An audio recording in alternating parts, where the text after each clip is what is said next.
je vais analyser l'une des stratégies les plus fiables en arbitrage crypto, le spot futures, qui consiste à acheter un token spot et à le couvrir sur les futurs. C'est l'une des stratégies les plus fiables. On peut l'utiliser même en période de stagnation du marché, en profitant de l'écart de prix. Je vais expliquer plus en détail comment cette stratégie fonctionne, comment trouver de telles opportunités et quels sont les points à surveiller. Alors regardez la vidéo jusqu'au bout pour ne pas manquer d'informations importantes. Voyons maintenant, à l'aide d'un exemple, comment fonctionne l'arbitrage entre le spot et les futurs. Nous allons sur l'arbitrage scanner, nous ouvrons l'onglet arbitrage product et l'arbitrage perpétuel, c'est-à-dire les contrats à terme. J'ai choisi ce modèle. Vous pouvez configurer les vôtres, mais moi j'ai choisi Spot plus Future, The Biggest Exchange, c'est-à-dire les plus grandes plateformes. Ici, les paramètres se règlent automatiquement. Nous examinerons les paramètres plus en détail dans les prochaines vidéos. Pour l'instant, nous allons nous concentrer sur ces paramètres. Regardez, le montant minimum est de 500 $, le profit minimum est d'1%, le profit maximum est de 20%. C'est tout. Ce sont les principales lignes dont nous avons besoin. On descend plus bas et on voit les opportunités d'arbitrage. Nous avons une plateforme sur laquelle nous devons acheter du spot et une plateforme sur laquelle nous devons vendre le futur. Tout cela s'affiche ici, ainsi que le profit que nous allons réaliser sur cette opération. Dans ce profit global, le profit est affiché en tenant compte du funding. C'est-à-dire que vous allez aussi gagner sur le funding, ou bien perdre sur le funding. Là, c'est une question de chance, cela dépendra de la direction dans laquelle vous ouvrirez votre position future. Si le funding est négatif et que vous ouvrez une position short, alors vous paierez les longistes.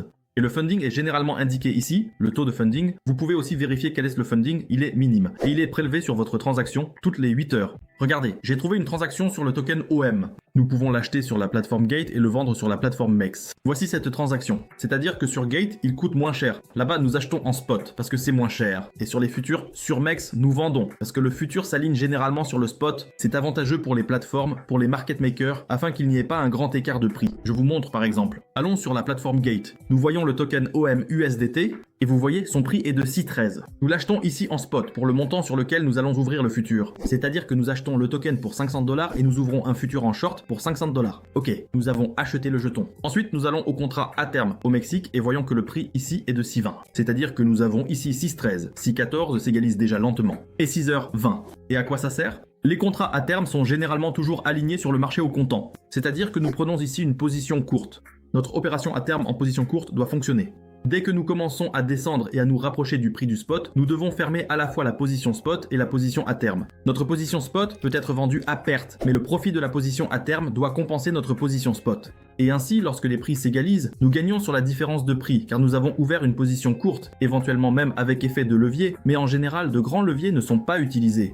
C'est un risque majeur. Il est donc conseillé d'utiliser un levier jusqu'à 5. Notre position à terme compense la perte de notre position spot. Et en même temps, nous réalisons un profit parce que nous avons ouvert une position courte et le prix, en conséquence, est descendu en dessous de notre position spot. Ainsi, grâce à l'arbitrageur, vous pouvez gagner à la fois sur le spot et sur les contrats à terme.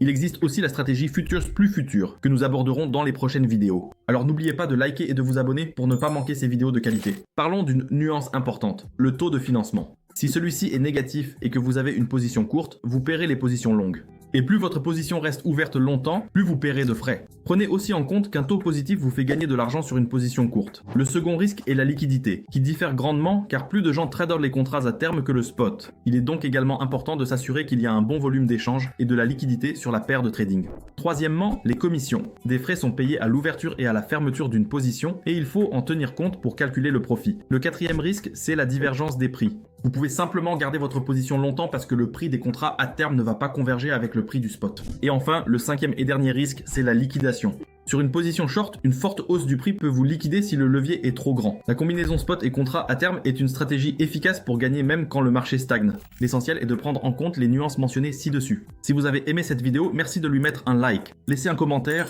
Si quelque chose ne vous a pas semblé clair, je vous répondrai forcément. Partagez la vidéo avec vos amis, abonnez-vous et on se retrouve dans les prochaines vidéos. Bonne chance à tous, au revoir à tous.